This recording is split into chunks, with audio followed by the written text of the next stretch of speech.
Hello everyone, I'm David Rodriguez, horticulturalist with Texas AgriLife Extension Service on behalf of Expert Village, and we're going to show you some gardening steps in preparing your vegetable garden for this spring planting. Location, location, location. One of the first steps that you need to do in getting your vegetable garden ready for the springtime or getting a new vegetable garden started is no shade trees. Vegetables need to be in 8 to 10 hours of all-day full sun.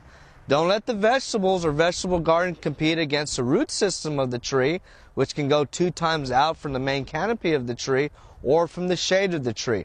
All vegetables that have fruit or seeds in it need full sun.